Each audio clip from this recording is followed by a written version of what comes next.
Okay, we're about to get started. I'm going to ask everyone to mute themselves besides Congressman Heck and Scott Bossom. You're more than welcome to stay on or mute yourself if you feel comfortable unmuting yourself. Either way is fine. So welcome back to our fourth Chamber City County Connects You teleconference. My name is Tara Doyle-Enneking. I am the President and CEO of the Puyallup-Sumner Chamber of Commerce. My co-facilitator today is Lori Waltier, our Director of Communications, that will facilitate the Q&A portion of our program. With so much rapidly changing at the federal level, and with the new Paycheck Protection Program formally made available last Friday, we could not have more fortuitous timing to host our two guest panelists today. This week, we're thrilled to have Scott Bossom, Senior VP at Columbia Bank, on hand to discuss the SBA's new Paycheck Protection Program, which is administered through local SBA-affiliated 7A banks. He will be available for Q&A regarding this program, along with the other SBA funding options through the CARES Act. We are also honored to have Congressman Denny Heck join us to provide an update on the federal response to COVID-19 and what could potentially be included in the Phase 4 stimulus package. Congressman Heck serves on the Financial Services Committee in the United States House of Representatives, as well as on the Joint Economic Committee. Given his committee assignments, there's no doubt he cares very much about the impact the virus is having on our local, state, and national economy. Our format today will be as follows. Each of our speakers, starting with Scott Bossom, will provide an update, and then we will open it up to questions from our listeners. Please use the chat function through Zoom for your questions, as Lori will be monitoring those, or email admin@puyallupsumnerchamber.com, admin@puyallupsumnerchamber.com. As always, we appreciate you tuning in. Your participation during the Q&A is a valuable component of the program, so don't be shy. Log in and ask your questions. It's important to mention that on each of these calls, we have state representatives and members of county and city council, and they are on standby for your questions as well. We appreciate them tuning in as we are all in this together, and it's important for them to be part of the dialogue. So let's get started. Scott, let's go ahead and have you give a nice overview of what you've had on your plate lately. Scott Bossom, Senior VP of Columbia Bank. Yep, thank you, appreciate it. So Scott Bossom, and I'm going to give a pretty high-level overview here. I want to get into detail on a couple of these, especially the Paycheck Protection Program. I'm sure that's what a lot of people are focused on. But there's also some other really great opportunities for businesses. Some of these programs have been around for a while, and they're just reactivated during times like this. And so I want to touch first on the disaster side, which is a program that's been around for a long time. So these are the, federal government, we've got to have an acronym, so you'll see these, the EIDL loans. These are the disaster loans. Some people refer to them as idle loans. I just have a problem with that when it's a loan that's supposed to get a company to get through this time and get restarted. I can't call them idle loans. So I refer to disaster, that's one and the same. It stands for Economic Injury Disaster Loan. So this is a direct loan with the federal government. Most of what I'm going to talk about, the Express Bridge and the Paycheck Protection, those are traditional kinds of SBA loans where you're going to a bank and we're getting a guarantee from the SBA, but we're funding the loan. The disaster side is very different. It's direct with the SBA. It's a part of the SBA, but it's almost kind of like a separate agency. I used to work for the SBA. I joined Columbia Bank about 2.5 years ago to lead their SBA department. Before that, I worked in the Portland district for the SBA. And this was, disasters completely separate. It's a very reasonable terms, very extended terms, low rate, very similar to the paycheck loan I'll talk about here in a second. But very, very different in others as well. So it's to bridge the disaster. It's working capital. You use it for monthly operating expenses. It can be used for payroll, but that's the point of the Paycheck Protection Program. So a lot of people are looking at both of these. To clarify that, you can have one of each. You just can't use them for the same purpose. So you could get a paycheck loan and end up having that forgiven, but still also get a disaster loan with some really extended terms. and be using that for things that don't qualify for forgiveness under the paycheck loan. So these are up to $2 million. They're, very low rate, 3.75% for a for-profit business, 2.75% for a nonprofit. The very key thing there, nonprofits are eligible for disaster. They're also eligible for the Paycheck Protection Program. Fewer nonprofits are eligible for paycheck, though. There's a wider range of nonprofits that are eligible for disaster. The terms can be out to 30 years. You have, 12 months of no payments in the beginning up to that. It's all based on ability to repay. And the amount that you end up with, if anybody has gone through the application, it's online. They have a new site. As you can imagine, the site crashed a few weeks ago when disaster first opened up. They were getting a lot of applications, probably 40 times the normal volume. So they've got a new site up. It's supposed to be smoother. It's working a little better. If you've gone through that, you actually don't ask for a dollar amount. I've had a lot of people will say, what's up with that? I didn't get to ask for what I wanted. Well, it's based on loss of revenue, essentially. So the disaster is going to look at where was your revenue at before all this happened? Where's it at now? What's that loss? What do you need to bridge? And then you're going to come up with essentially an amount you're eligible for. And so money can be used in your bridging generally, the next 6 to 12 months. That's why there's no payments for that kind of term. And then it would go into repayment. And it's a loan. There's not going to be any forgiveness. That's the feature of the paycheck loan that has a lot of people focused on that. This is a loan, extended terms, but it still has to be repaid. One of the nice things that they've activated is a $10,000 advance that you can ask for when you apply for your disaster loan, and they will issue that to you.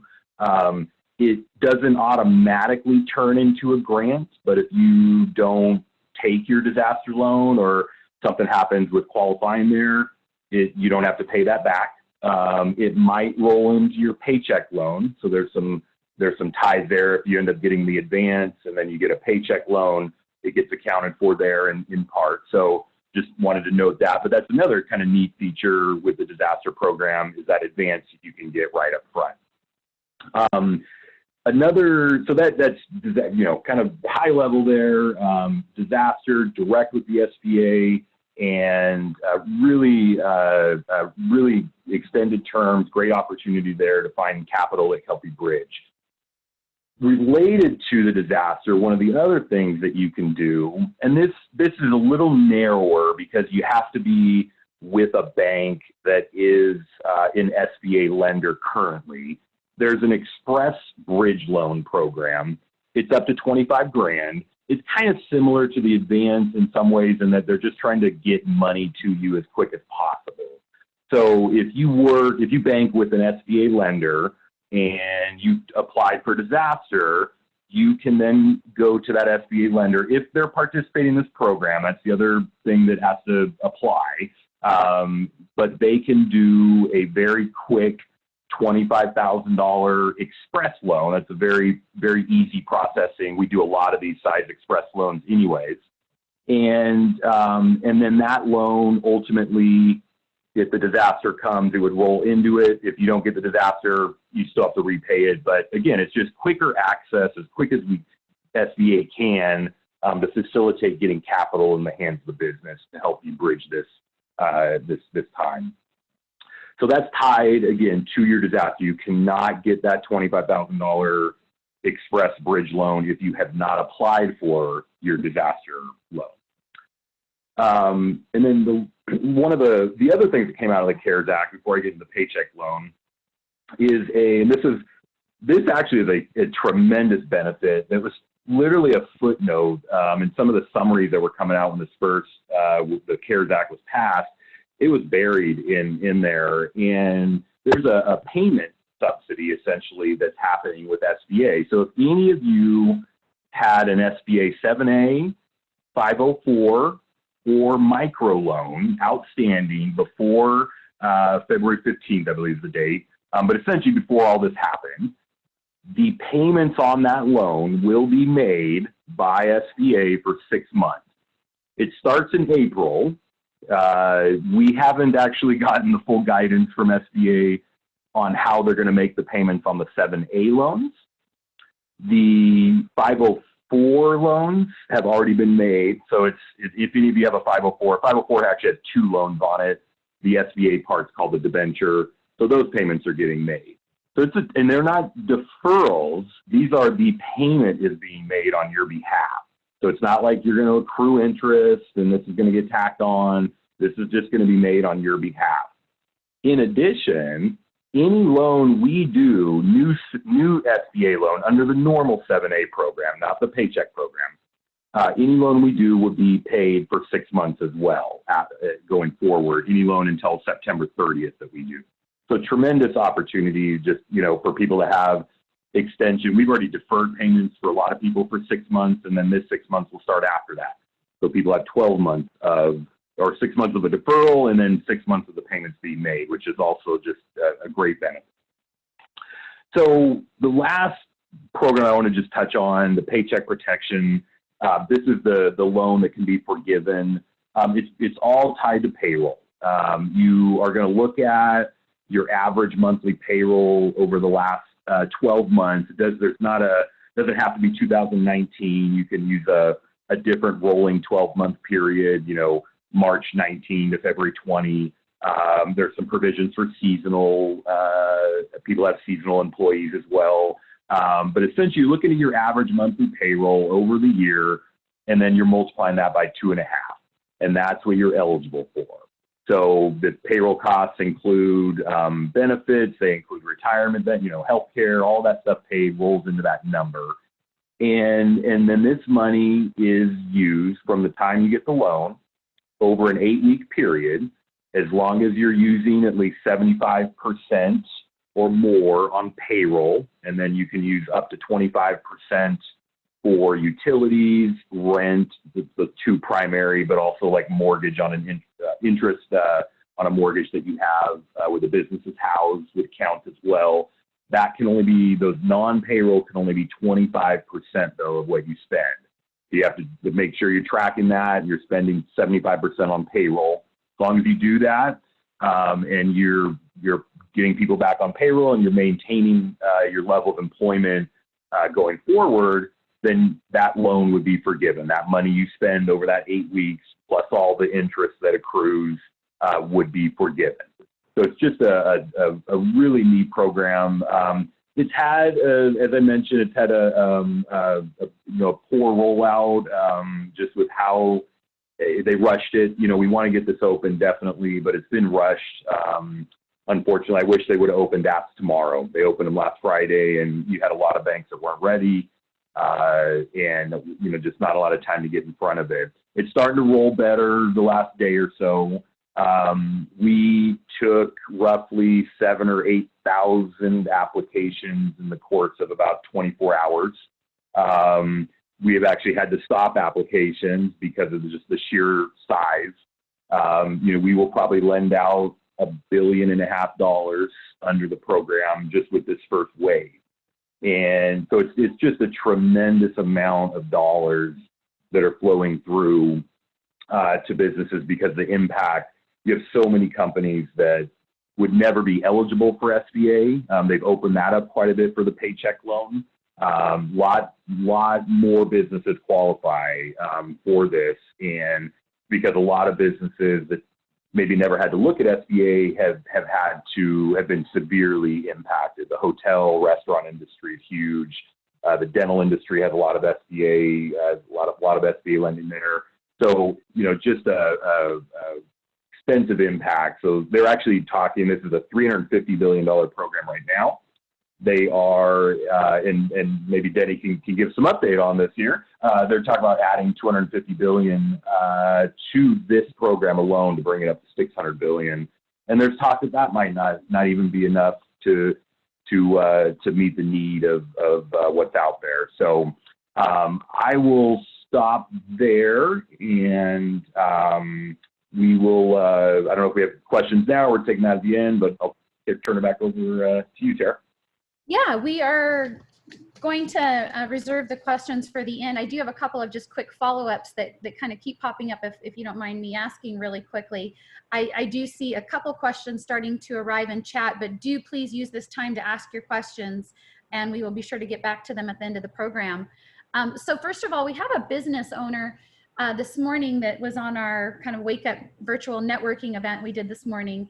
And she had just essentially applied in, I guess, for 3 different things. I'm sure one of probably the EIDL loan, probably the PPP. I'm not sure what the third would have been.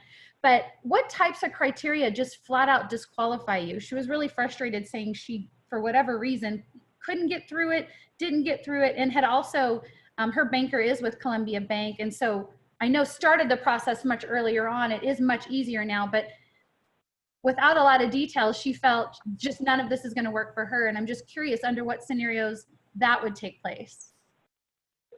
Yeah, so some of that might get to, as this program rolled out, again, they rushed it. And so, I mean, we got the first initial guidance on a lot of the things that we needed to know about the program last Thursday evening when apps opened Friday.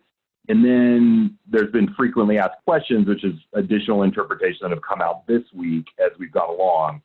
And so there's certain things, for instance, the 75-25 thing, the intent of the program is to support payroll.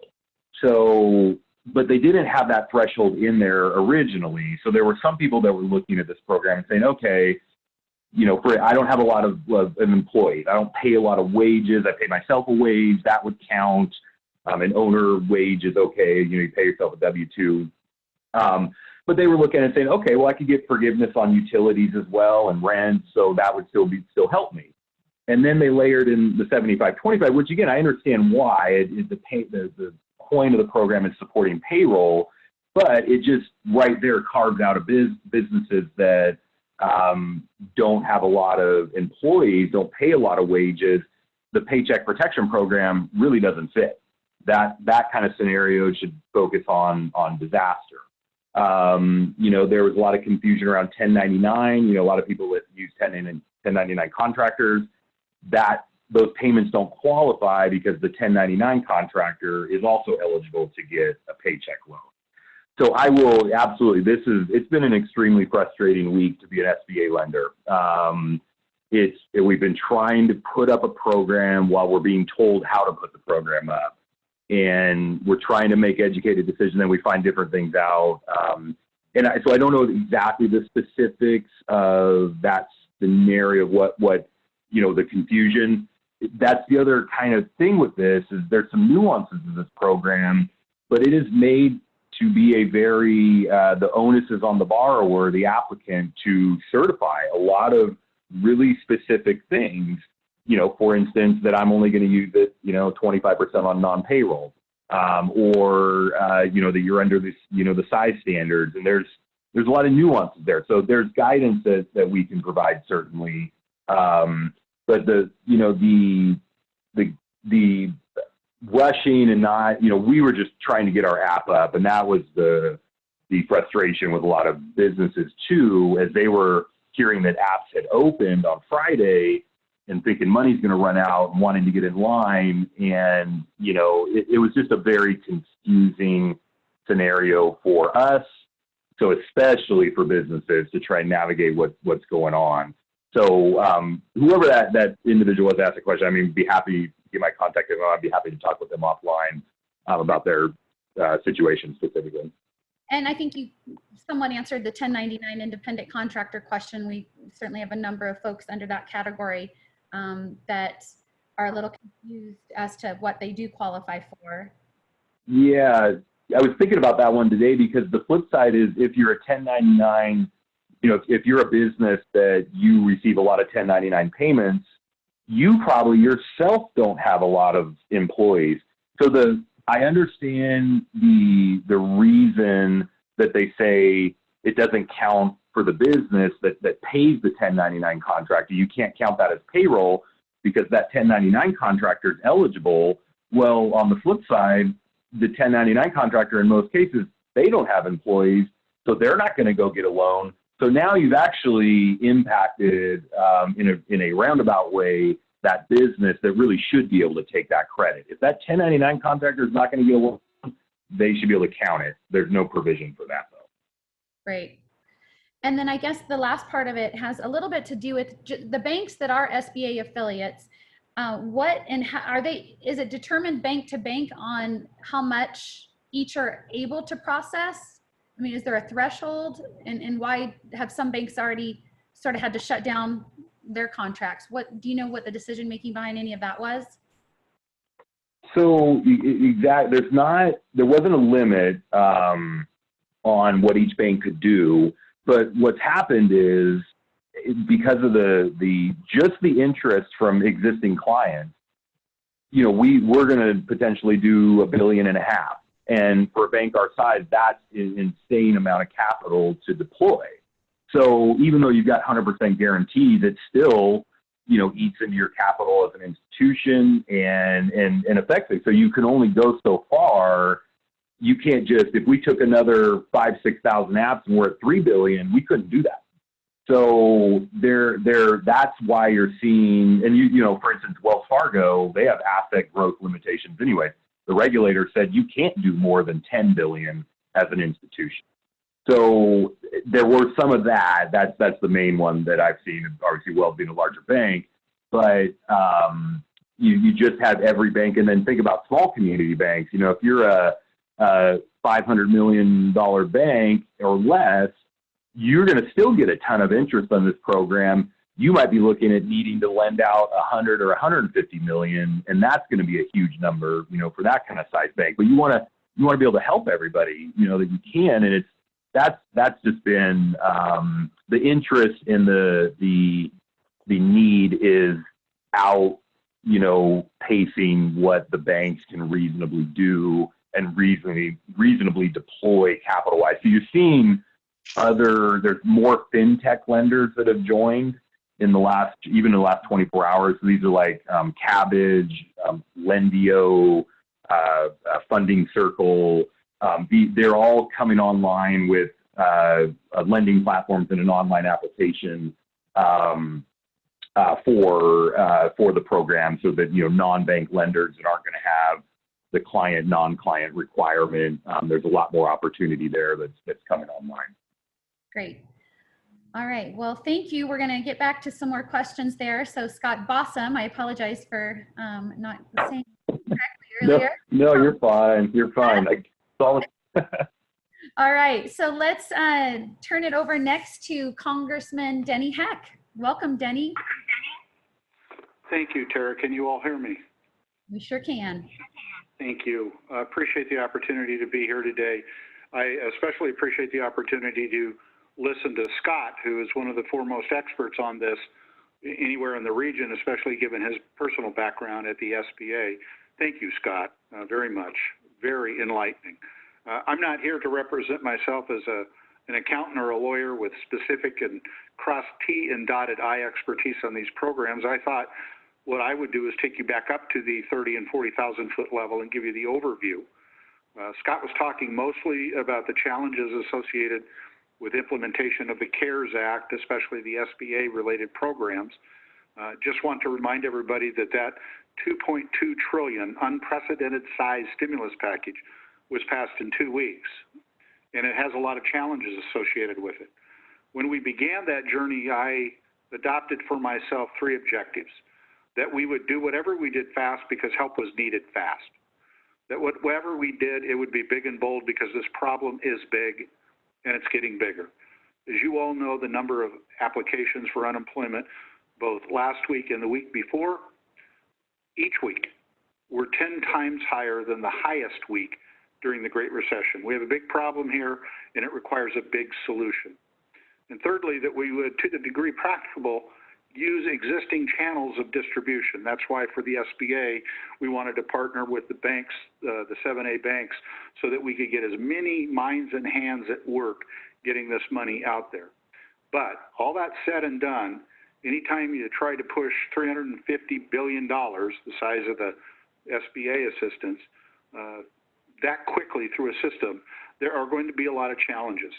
Scott very appropriately pointed out that they, meaning the banks, got their guidance literally the night before the program was to open last Thursday night. And in fact, in the days since, we've had updated guidance in every regard, attempting to make this go faster, better, easier. And there will be challenges going forward. There will be a million questions to be answered. Now, if there is one person in the entire region that might have more answers to this than Scott, it would be Carrie Hurd with the Small Business Administration. And the reason I bring her name up is because I'm having a live Facebook town hall with her at 5 p.m. today. So if you want to hear her information again, or if there's additional information you'd like to receive, Major Hurd, she's a retired major in the Idaho National Guard, is very expert and will be with me live at 5 p.m. today. Now, finally, I wanted to talk just a little bit about the look ahead. We will do a fourth bill. We may even do an interim bill. But in any event, we're going to get to another bill. We're going to get to as many bills as is necessary to do what we can to keep this economy from falling any deeper into a recession than it has to be, or last any longer than it has to be. But we should all recognize that the single most effective way to defeat the recession is to defeat the virus. And that's why in each of the three bills that we've passed thus far, and I assure you in the next bill, there will be significant federal resources made available on the public health side to help us combat the virus. I'm talking about assistance to hospitals. I'm talking about money to buy N95 masks and gowns and all the other personal protection equipment that is necessary for as many people as is possible. The second component, very likely in the next bill, will be significant assistance to local and state governments and tribal governments. So if you stop and think about this, when business activity ceases, local and state revenues decline insignificantly. If you're not going out and buying an automobile, then the sales tax generated by that transaction is not finding its way into the city coffers or the state coffers. So local and state governments have had their revenues decline very quickly, very precipitously, and that puts at risk basic and fundamental public services like police and fire protection. So there will be assistance for local and state governments, and I think too for tribal governments. We have a trust responsibility to tribal governments, and when you stop and think about what their revenue is, it's not sales tax per se, it's by and large their gaming revenue. Well, their gaming revenue hasn't declined, it's evaporated, it's completely vanished. And of course, what they do with that revenue is provide for their members, just like local and state governments do. So there will be a component for local, state, and tribal government. There will also be, and Scott was absolutely right, there will absolutely be another tranche, at least another tranche, on the Small Business Administration side. Nobody believes at this stage that the amount of money, as large as it was, will be sufficient to meet the need. And there will be mid-course corrections as well. One of the things that we are taking the time to do is looking at where all of these challenges are and what may require statutory change as opposed to guidance from either the Treasury Department or the Fed. Where they can make those changes legally, where they have the legal authority, they are being encouraged to do so. So, for example, Scott didn't mention this, but there was a considerable question about whether or not all these loans that Columbia and other institutions might carry on their books would count against their capital ratio requirements. Well, the Fed has made it clear that they do not, and that they are 100% back. That will make it easier for banks to begin to flow capital to where it is needed. So the bottom line, before we get to questions, is that there will be another bill. It will include at least the three elements that I have indicated and more as we seek to better understand the challenges and the implementation issues that this massive of a program that was adopted that quickly will confront. And with that, Tara, be glad to answer any questions or receive any comments that anybody may have. Thank you. Nice recap. We appreciate it. And it does look like there are some questions coming in. So I'll turn this segment over to Lori Waltier. I want to also mention, at least at what I can quickly see, I see Councilwoman Barb Bedetto from City of Sumner.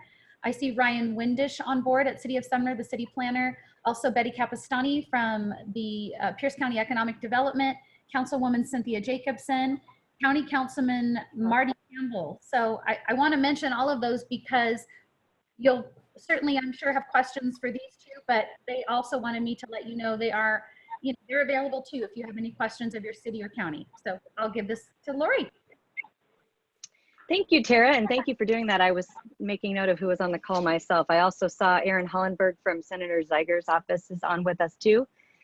Congratulations to Senator Zeiger. So it looks like our question, the first question I see, and Scott did touch on this a little bit, is Lori. Excuse me. Does everybody know why you're congratulating him? I think most of us do, but I should share. Apparently they have a new addition to Senator Zeiger's family, right? Aubrey Rose, you betcha. Aww. Yay, congratulations. Yes. Thank you for saving me with the name because I couldn't remember his name. Aubrey, yeah. Or her name, I think it's a girl. Sorry, that was a little bit flustering. So it looks like we have a question about the PPP applications. I was told today, the question is this, I was told today that Columbia's Sumner branch is not accepting any more applications for the Paycheck Protection Program. Will they be accepting applications again soon? So Scott? Yeah, so, if they add money like Denny confirmed, it sounds like it's coming, and, how much exactly we'll see, we'll have a longer runway with this program. Maybe they extend it out, further. We'll have to see. We can get through the wave and mountain that we've got, and we manage the capital side. One of the nice things, the Federal Reserve has opened up some programs where banks that do these will be able to essentially pledge them to the Federal Reserve and obtain capital back to replenish. So there's some ways that banks can manage this too from that standpoint. So, we've got to get through closing these deals. That's the biggest thing. Now that we've got them, you're eligible. We want to move those through, get those people helped. And then if there's money still available and, we're through that and we're ready to, we'll see. I hope we can. And the biggest thing to me is, this particular program is more of a transaction, right? I mean, as a bank, we want to support all the clients we can. What happened is it's a mountain. It's not humanly possible if you were to leave that open. At the end of the day, what's happening now and what's good is as lenders have been able to get in front of this, you've got more of the non-bank lenders. You have more avenues for people to find a path to this money. If it's forgiven and it's used for how it's intended and it's forgiven, it's really a grant. It's really a transaction to bridge this period. So we've switched into the mode of, I know a lot of these avenues, these alternative routes, keeping on top of the fintech, lenders that are out there. And so we're going to help people find an avenue still. So we're kind of switching, back. We're always a trusted advisor for our clients, and a lot of banks and credit unions are. And we want to still be the conduit to help them find a solution, even though right now it sucks. Like I hate it. This morning I was super frustrated, and but at the same time it's like we can only do what we can do. So now let's change gears a little bit. We'll still help, and I'm glad to see that those avenues are opening up. That was my frustration this last week with the people that I heard from 200 or 300 over the weekend that weren't with a bank that were going to do this program. They were trying to find a lender. They thought apps were open and were rolling and the money's going to go.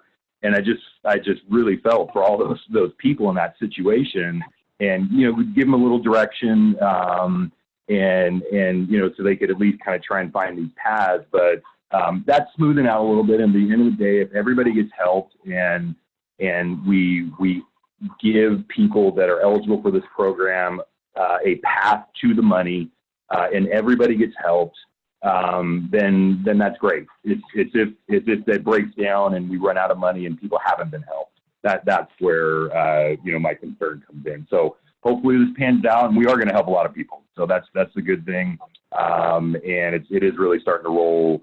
We're starting to get deals through to funding here in the next few days. So I think it's important to acknowledge that there is a considerable amount of stress and fear, and understandably so, out there. I had a phone call the night before last from a woman in this community who had had a very successful business for 30 years plus, and it was based on the volume of service she provided, and when there was less of a volume, her fixed costs put her in a bad cycle, as precipitously of a drop. Well, I'll be specific. She ran a large daycare center. She provides service to a significant number of children whose parents are first responders, doctors, and nurses. But a lot of the rest of the children went home with their parents with the stay-at-home order. But when that dipped too low, she was at significant risk. She went to her bank, not Columbia, and with whom she had a relationship for more than a decade. And again, she's quite successful, and was turned down. And she called me, and frankly, she was in tears. Something that she had built over 31 years was at significant risk. Now, the good news of this is that the next day, the president of the bank called her up and said, "I'm sorry that you were told what you were. You are being extended your PPP loan." But I tell you that story because I think it's important for us to acknowledge how much stress there is in abject fear out there. One of the things that has led me to conclude, which is not normal for me, is that this should not be, for the time being, principally about credit. Businesses that are afraid that they'll be around in 2 months because they don't know what that future looks like are disinclined oftentimes to seek credit. And that's why I'm bothered that we are calling some of these loan forgiveness programs loans when in fact they take the form of grants if you follow the criteria. What we need to be doing is not extending lots of credit to people who don't know whether they will have the ability to repay, but to providing them with the bridge capital so that they can survive this and get to a state of closer to normalcy than we are in now. And that will be my effort as we go forward with the fourth bill, or CARES 2.0 as we call it, to make sure that we can get the money out there so these businesses can survive and be confident that they're going to be able to survive. Thank you for that, Congressman. I think I've been hearing some of those stories myself. I've been hearing good stories as well, but here at the Chamber, you know, our role is we want to help our members with our existing banking relationship if that works, or certainly we're going to have to go now look for some other lenders, non-bank lenders and such, for them to get these loans. I did see in our chat here, someone from Harvestone says, yes, they hit their cap pretty quickly as well. And then another question that came in. Lori, yes. Wait a minute. Yeah. I'll seek help from Scott here. He indicated that he didn't have a specific institutional cap, that in fact, the pinch point for him was just sufficient human capital to be able to process all of this. Right. Harvestone Credit Union, I don't think is any different. No institution has a cap per se, except that credit unions have a limit, a federal limit on how much, and state limit on how much they can do in member business lending. And that's different. And I wanted to just make that clarification because individual institutions, presumably, can participate in this program to the degree that they can with the staff resources that they have without jeopardizing their balance sheet and overall health. It's not a dollar cap for banks. And I think that the credit union circumstance is different. Pardon me for the clarification. Yeah, no, thank you for pointing that out. And actually, I got my start in banking 25 years ago, so I do know a little bit about that difference, but I appreciate you pointing that out. I do see another question here. So there's someone who would like a PPP loan, but they are a 501(3)(e) and not a 501(3)(c). Will the loans be available to 501(3)(es)? No, so it's 501c3s and 501c19s, which are veteran-tied organizations. Those are the only. Yeah, veteran service oriented. Those are the only nonprofits that are eligible for the paycheck program. But there are more nonprofit organizations that are eligible for the disaster side, though. It's a wider range of types of nonprofits that are eligible there. Thank you for that. I don't see any other questions here, but if anybody else has a question, I do see Rob Mason from Columbia Bank on the line as well. I know Rob has spent some time with some of our members, and I appreciate that, Rob. So go ahead, Tara. Oh, I just always want to give Betty Capistani a chance to remind folks about the unincorporated Pierce County grants that are being offered, loans grants. See, now I'm forgetting. Betty, are you on the line still? And could you, I guess, bring us up to date on the status of those? I'm going to unmute her. Hi, Betty. Oh, I think we're unmuting each other.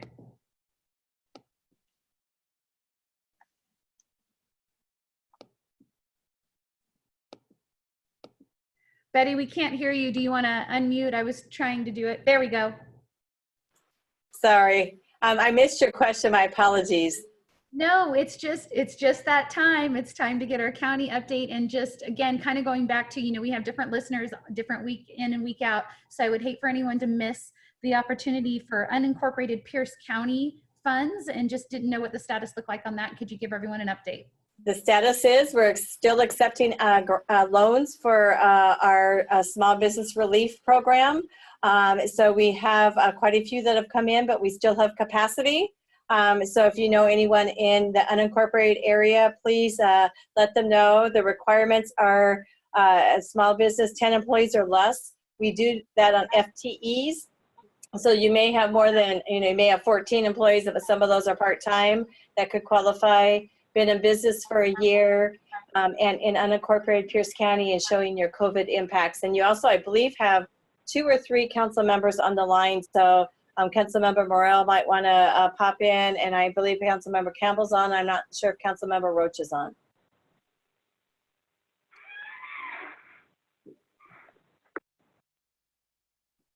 Thank you, Betty. Yeah, any of the county councilmen, if there's anything you'd like to add, feel free to unmute yourself and chime in. Kind of in parallel for that, I also wanted to ask if anyone on the line can speak to the, the Washington grants that were just released, the Working Washington Small Business Emergency Grants. We heard that they were opened up, is exciting, but everything I have heard is it's also all dried up. I don't know if that's true, but if anyone can speak to that, that would be great.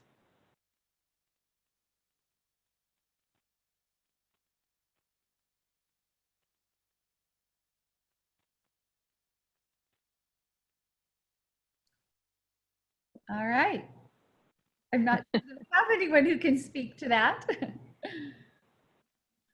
Congressman Heck, can you let everybody know how we can watch your town hall this evening? Sure. You can watch my town hall by going to my congressional Facebook site. Okay.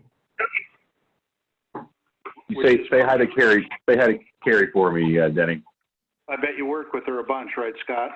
I did and still do. Yeah, I a lot of overlap with lenders in Seattle and Portland. So when I was down here in Portland, we did a lot. Mark Costello, you may know Mark as well. He's been in the district office there for, I think, 30 years now. I think he was 12 when he started there. But yeah, great group of people. And that's, people in district offices, just for others out there.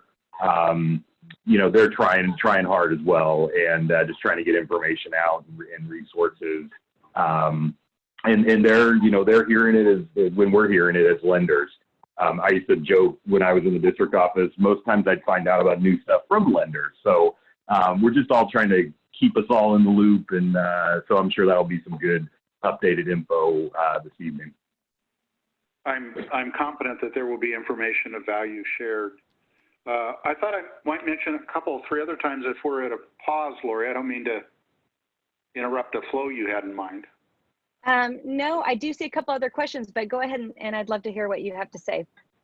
Well, a lot of people on the line, I suspect, work with people that are 1099 employees. And I just want to remind everybody that the CARES Act set up an unemployment compensation system for 1099 employees. But once again, there was no system to directly piggyback on, so we had to almost start from whole cloth for those folks. And the Department of Labor has now finally issued guidance, and the State Department of Employment Security is scheduling and targeting to have their software platform available on April 15th or 18th, somewhere next week.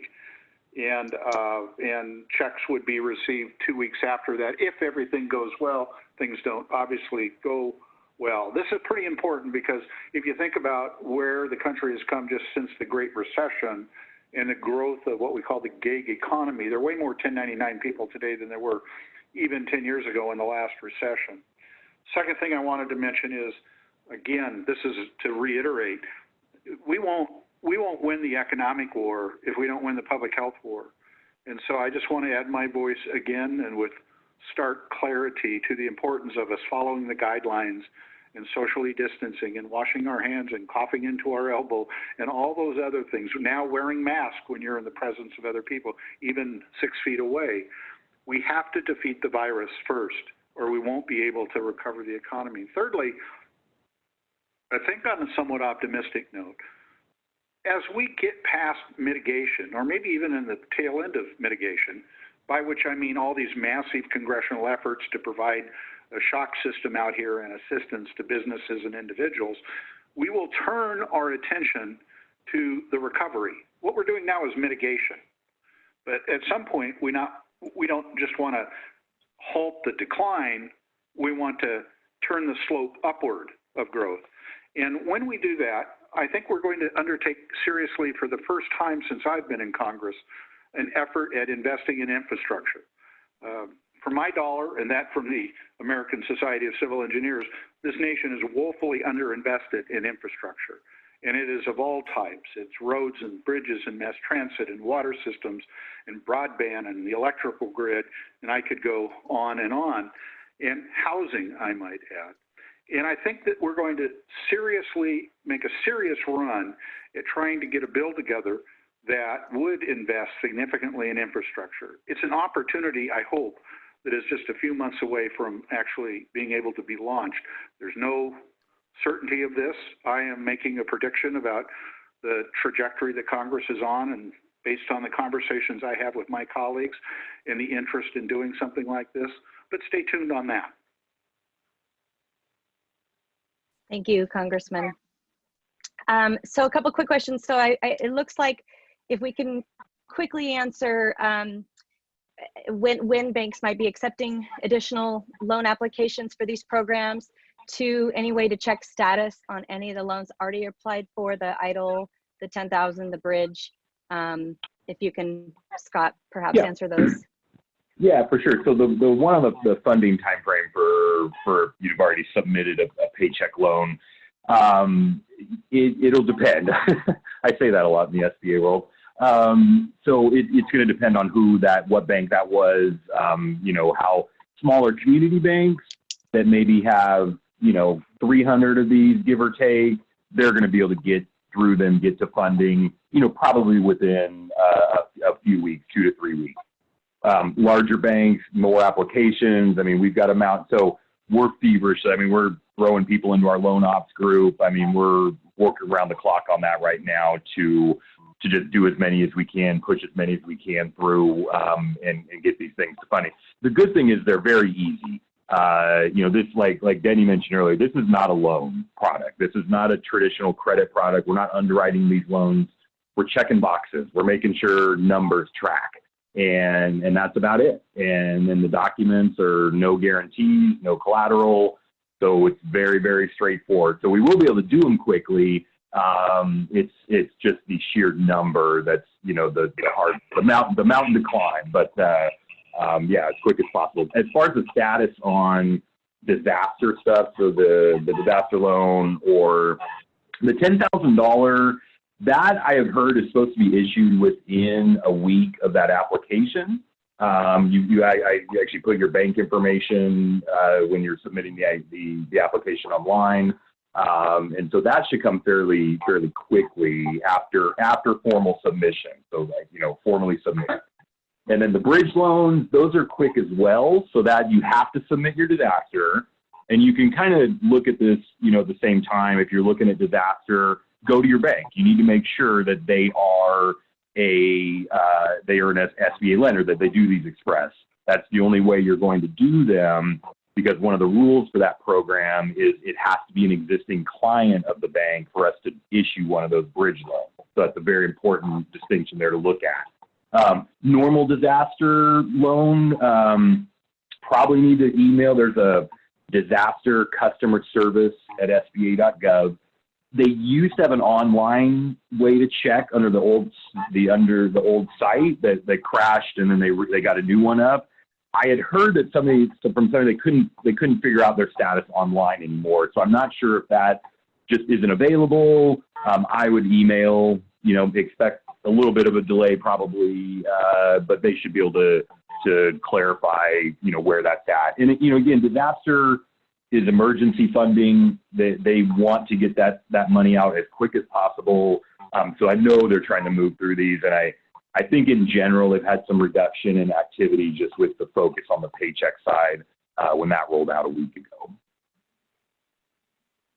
Okay. Might also, Congressman? can you hear me? Yep. I might also mention that I believe the SBA, if they haven't already, is working on part of their website that lists banks that are accepting new customers. When we run into these problems where individual banks get frankly overwhelmed and they stop, but individual businesses have a desperate need to find some capital, we need to get the information out about where that might be available. So our office is working on that, and I believe the SBA is working on it as well. Thank you. So it looks like we might have time for another question. It looks like these other two questions I see are related to the Working Washington Small Business Emergency Grant Program and the $600 unemployment kicker. Any update on those and the qualifications? So I think Betty may be jumping on for that. She did just message me that she had missed that question, hopping onto another call as well. Are you still there, Betty? And did you want to just hit a highlight on that?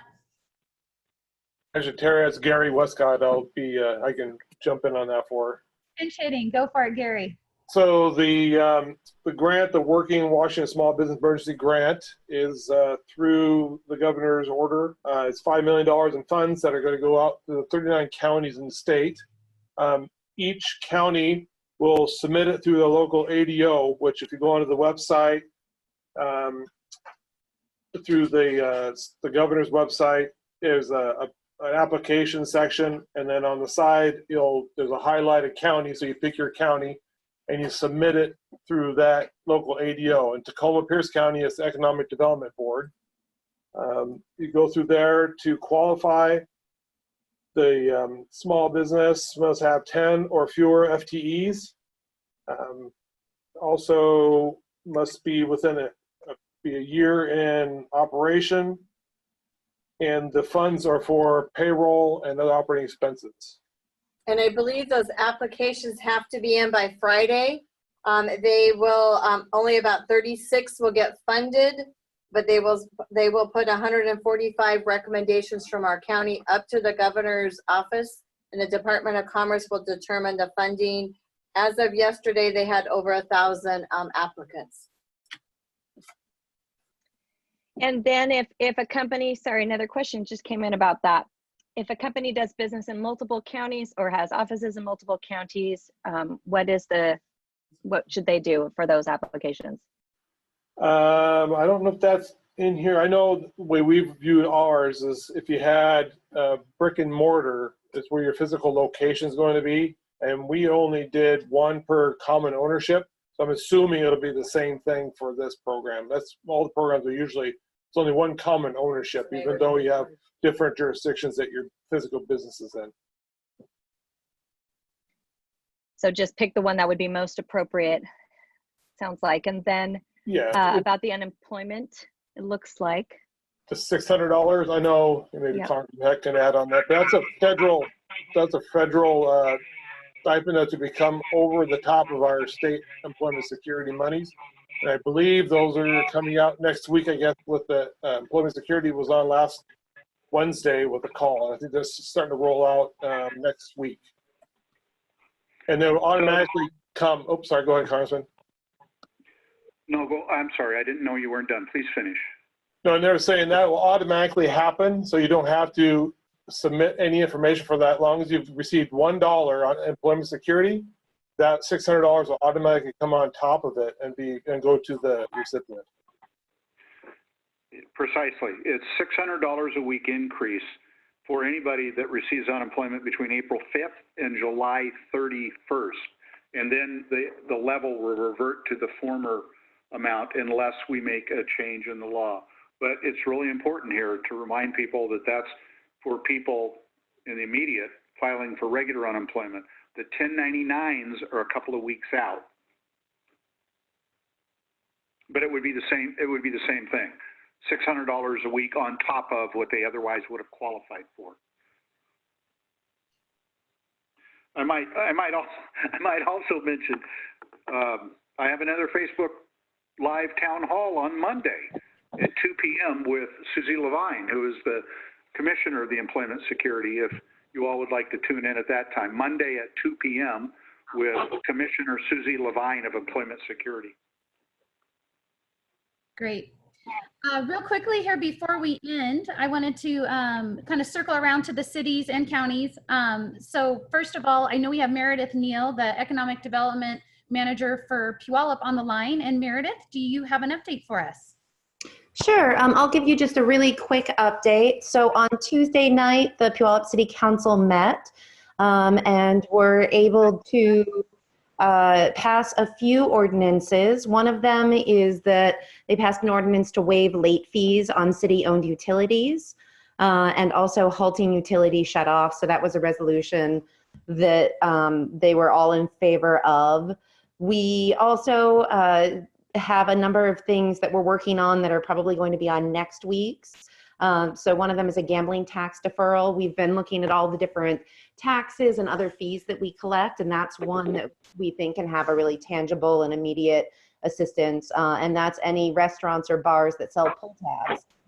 They have quarterly gambling taxes that are due to the city. So we're going to be bringing forward an ordinance for council consideration that would defer those payments until the end of June, until the end of the second quarter. We're also going to come forward with them next week for an ordinance that would allow permit extensions so that it would keep permits alive longer so that builders have a longer period of time to complete projects. A few of the other things, we have just about finished up our survey to businesses. And I'll give you just a few quick points of what we heard back. One of the things that I thought was not surprising, but kind of reconfirmed the major impacts and disruptions to our businesses is that 75% of the businesses who responded have had to cut hours or lay off staff. And a staggering 92% of them have reported a reduction in revenue. And more than 50% of them reported a major loss in revenue of at least 50 to 75% over last year's numbers at the same time. And only about 21% of the businesses can maintain operations remotely. So the majority of the businesses that responded were in our small business category of 10 or less employees. So primarily very small businesses, they're the ones who are struggling the most, and they're also the ones that are really struggling with financial assistance. They have asked for a lot of help in figuring out how to apply and which programs they should be applying for.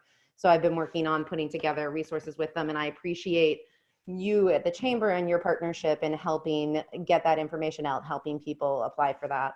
I think I'll end it at that and pass it along. Appreciate that, Meredith. Thank you. City of Sumner, I know we've got Ryan Windish on the line, also Councilwoman Barbara Bedetto. Is there any update from Sumner? Thanks, Tara. Not much to update other than we also are doing a survey of our businesses, and as they're coming in, yeah, some major impacts to local downtown businesses in terms of course, revenue and having to lay off employees. I'll be compiling that information next week.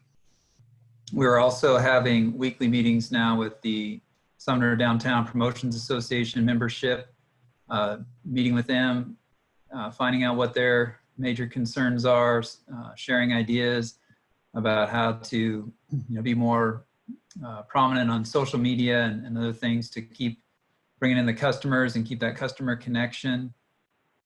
We have a couple of other kind of good news stories. Sekasui Aerospace, former AIM Aerospace, they are retooling and doing face masks, which is pretty cool. And then we were also contacted by Wayne's Roofing, the owner, Rod Weatherby, and he's offered some ability for, he owns the flight center apparently, and also said there could be use of his airplanes to fly PPEs around the state. So I thought those were some pretty cool opportunities there, some positive things amongst all of this. So we are, again, just reaching out to our businesses, trying to be of help as we can, and that's what we're doing. Well, let's end on that positive note. I appreciate that update. Once again, thank you listeners for tuning in. Thank you to Scott Bossom and Congressman Heck for your valuable information. Also to the officials who are logging in and participating in the dialogue. Lori Waltier, thank you for facilitating the questions today. Next week, we'll be meeting members of our newly formed Advisors Council. These are professionals that will be made available to you in the areas of landlording, utility assistance, legal, psychological, employee assistance, and financial planning, just to name a few. So again, congrats to baby Zyger for those listening, and we appreciate you all being here. Stay well, stay healthy. Thanks again. Love all the collaboration that's going on. Take care.